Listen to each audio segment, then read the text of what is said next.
جی بسم اللہ الرحمن الرحیم.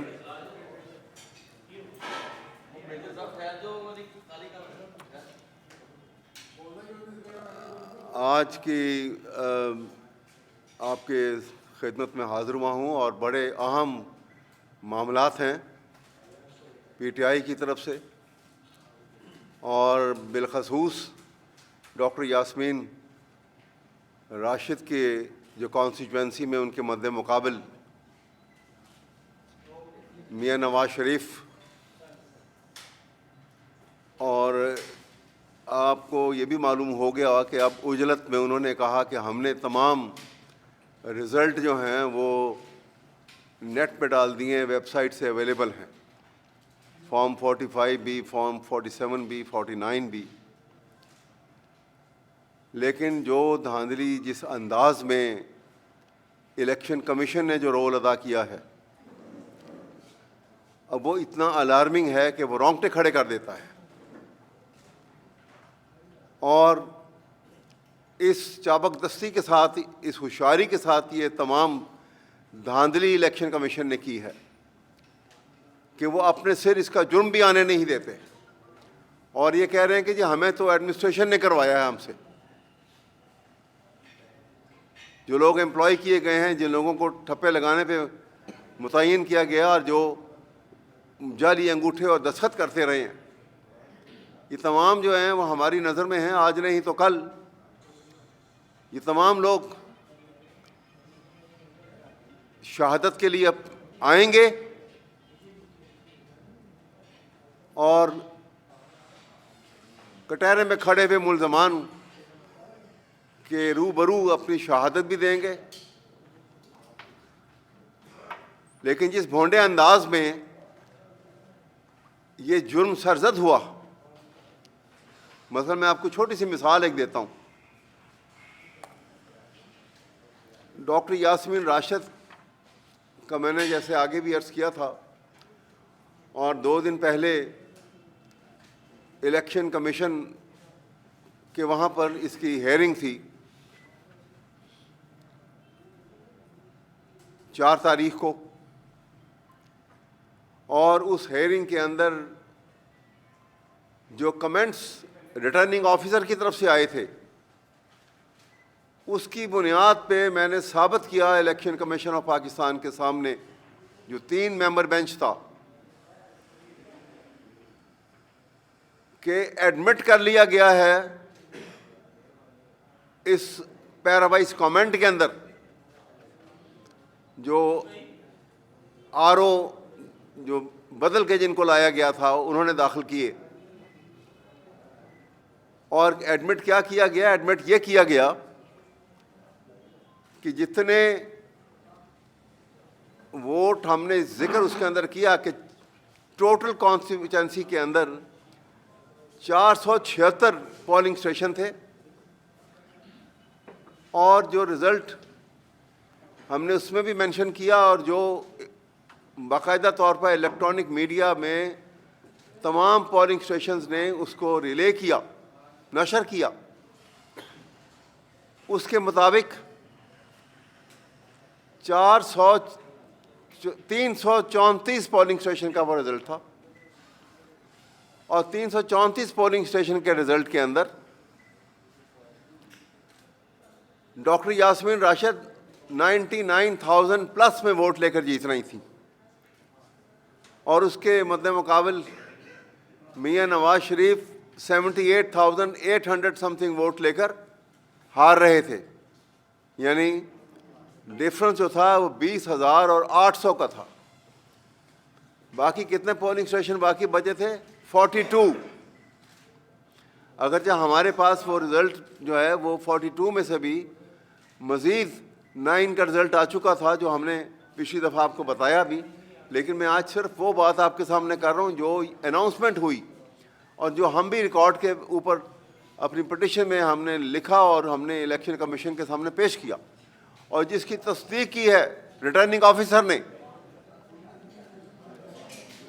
تو آپ سوچئے کہ 334 پولنگ اسٹیشن میں ڈاکٹر یاسمین راشد 1000+ میں ووٹ لینے والی، اور اس کے بعد جو 42 پولنگ اسٹیشن بچے، ان 42 پولنگ اسٹیشن میں نواز شریف کو جتانے کے لیے ووٹ کتنے ڈالے گئے؟ 1,07,077 42 پولنگ اسٹیشن میں، اور 42 پولنگ اسٹیشن میں ڈاکٹر یاسمین راشد کو 5,000 ووٹ ملے۔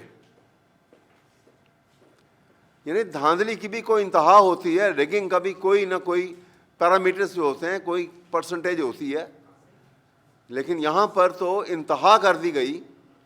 اور وہ انتہا کی کیسے گئی وہ آپ ویب سائٹ پہ دیکھیں گے تو ایک میں آپ کو اس طرف کہتے ہیں نا کہ وہ پکی ہوئی دیگ میں سے آپ ایک چاول نکال کے بتا دیتے ہیں کہ کیا حالات ہیں، تو میں ایک پولنگ اسٹیشن کا رزلٹ وہاں سے دیکھ کے آپ کو بتا رہا ہوں کہ اس طرح اس انداز میں دھاندلی کی گئی ہے۔ ایک پولنگ اسٹیشن تھا گورنمنٹ گرلز ہائی اسکول بیگم کوٹ شاہدرہ کا۔ یہاں پہ ایکچول ووٹ جو تھا فارم 45 کے مطابق، جو ایکچول ووٹ تھا وہ ڈاکٹر یاسمین راشد 387 ووٹ لے کر جیت رہی تھیں، اور میاں نواز شریف کے وہاں پہ ووٹ جو تھے وہ 284 ووٹ تھے، 284 ووٹ۔ لیکن جو ویب سائٹ کے اوپر اس پولنگ اسٹیشن کا رزلٹ لگایا گیا ہے، وہاں پہ 2 کے ساتھ انہوں نے ایک اور لگا دیا اور 1284 بنا دیا اس کو۔ یعنی انتہا آپ دیکھیے، یہ میں ایک آپ کو مثال دے رہا ہوں، یہ پورے ملک میں یہی صورتحال پیدا کی گئی ہے، اور آج نہیں تو کل جب وہ تمام لوگ پکڑے جائیں گے اور سامنے آئیں گے اور وہ تسلیم کریں گے کہ ہاں جی ہم نے انگوٹھے لگائے تھے، ہم نے دستخط کیے تھے اور ہم نے ٹھپے لگائے، تو جناب میں آپ کے سامنے جو بات کہنا چاہتا ہوں، اور یہ میں آپ کو جس پولنگ اسٹیشن کا بتا رہا ہوں، یہاں اس پولنگ اسٹیشن کے ٹوٹل ووٹ جو تھے وہ 763 ٹوٹل ووٹ تھے۔ آپ بتائیے یہ کون سا میتھمیٹکس ہے، یہ کون سی راکٹ سائنس ہے جو ہمیں سمجھ نہیں آتی، شاید آپ کو بھی سمجھ نہ آئے، لیکن الیکشن کمیشن کو تو سمجھ آ گئی، اور وہ یہ ہے کہ ٹوٹل ووٹ اس پولنگ اسٹیشن کے 763 تھے، اور میاں نواز شریف کو ووٹ مل رہے ہیں 1284۔ یہ وہ کمال جو ہے، جو میرے خیال میں ایک ٹیکنالوجی کی نئی اختراع ہے، شاید دنیا مستفید ہو جائے، پاکستان تو ہو چکا۔ تو میں آپ کے سامنے عرض یہ کر رہا ہوں کہ یہ کھیل جو کھیلا گیا ہے،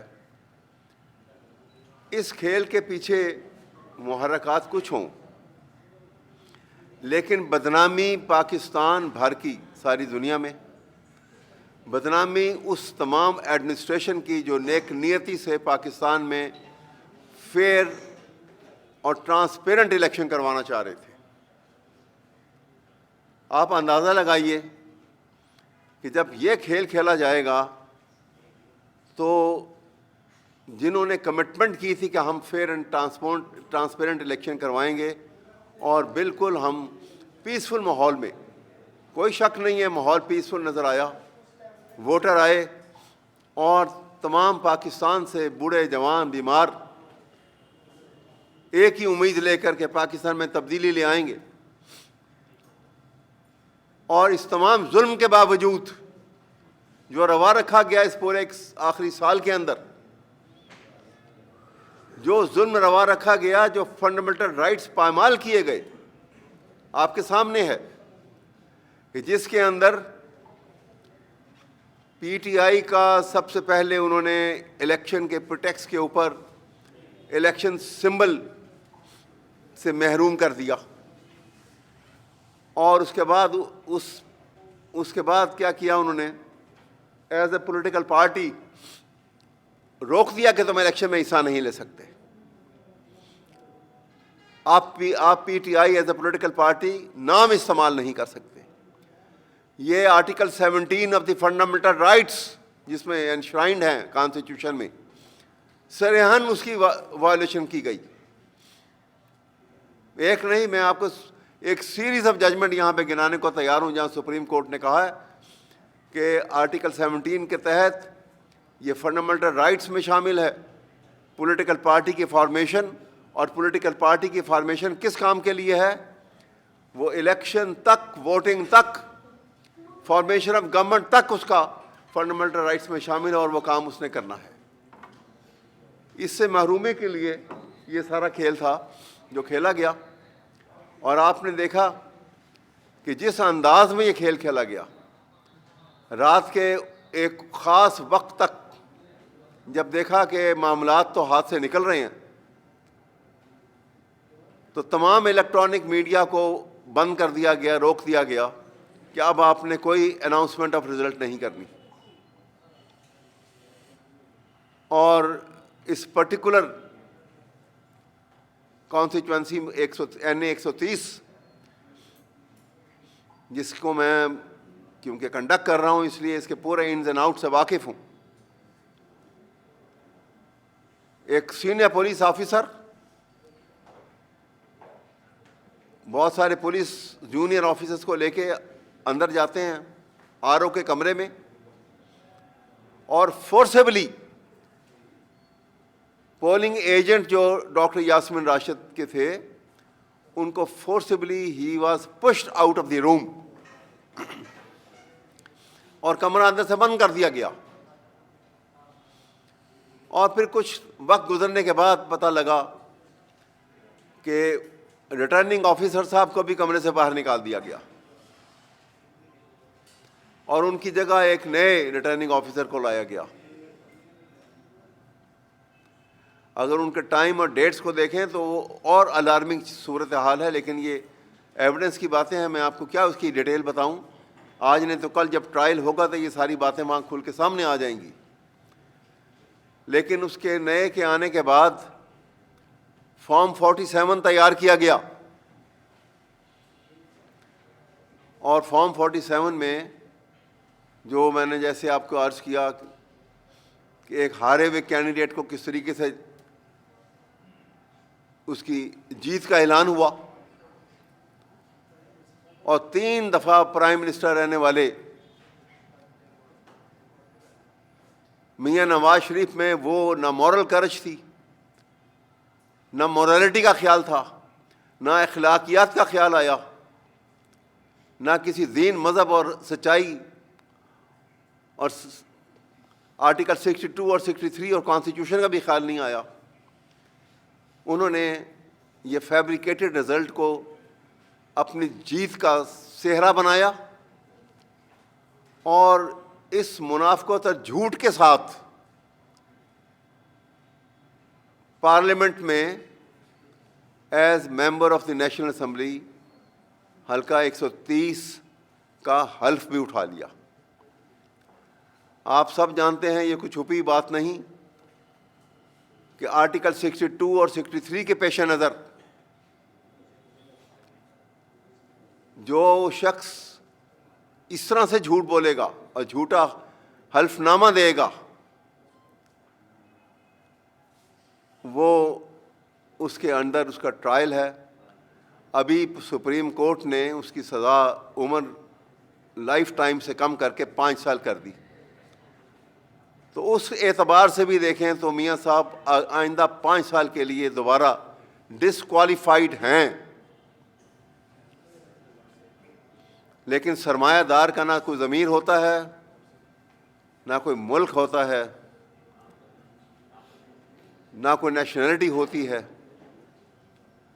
اور اس کا مظاہرہ ہم نے دیکھ لیا یہاں پر. میں آپ کے سامنے یہ کہنا، یہ باتیں اس لیے کر رہا ہوں کہ ملک ایک بڑے نازک دور سے گزر رہا ہے. یہاں پر قوم کو ساتھ لے کے نہیں چلیں گے تو یہ خیال خام ہے کہ یہ ملک جو ہے وہ حکومت بن گئی ہے اور ملک چل پڑے گا. ایک میجورٹی کے رائٹ کو آپ اس طرح سے پامال کر کے جھوٹے اوتھ کی بنیاد کے اوپر جھوٹے حلف ناموں کی بنیاد کے اوپر اگر حکومت کی فارمیشن ہوگی تو یہ نظام نہیں چلے گا. یہ پاکستان کے آئین کی وائلیشن ہے. پاکستان کے آئین کا پریمبل میں آپ کے سامنے 3 سینٹنس صرف، آپ کا وقت کا مجھے ادراک ہے. پریمبل کہتا ہے کہ sovereignty lies with Allah to be exercised by the people of Pakistan through its chosen representatives. اور وہ chosen representatives جو ہیں وہ جو ٹرانسپیرنٹ اینڈ فیئر الیکشن کی بنیاد کے اوپر میجورٹی ووٹ لے کر آئیں گے. اس پوری قوم نے اپنی غربت کے باوجود، اپنی تمام تر کمزوریوں کے باوجود، تمام تر خوف اور ظلم کے باوجود اپنا سب سے طاقتور ہتھیار استعمال کیا 8 فروری کو. میں سلام کرتا ہوں پاکستانی قوم کو.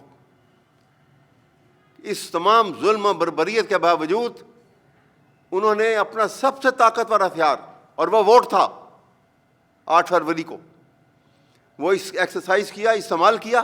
اور اس ووٹ کے مقابلے میں آپ نے دیکھا کہ کس طرح سے اس پارٹی کو، جس کو ہر طریقے سے آپ نے لیول پلینگ فیلڈ بھی نہیں دی ہے، اس کو ہر طریقے سے توڑ پھوڑ کا شکار کیا،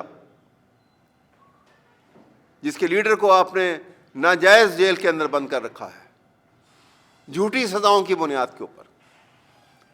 5 منٹ میں وہ کیس جو ہیں ان کی سزاؤں، نہ صرف کہ وہ سزائیں جو ہیں ان کی ختم ہو سماعت ہو تو ختم ہو جائیں گی، تینوں ججز کے خلاف مس کنڈکٹ کا کیس چلنا چاہیے جنہوں نے یہ فیصلے کیے ہیں.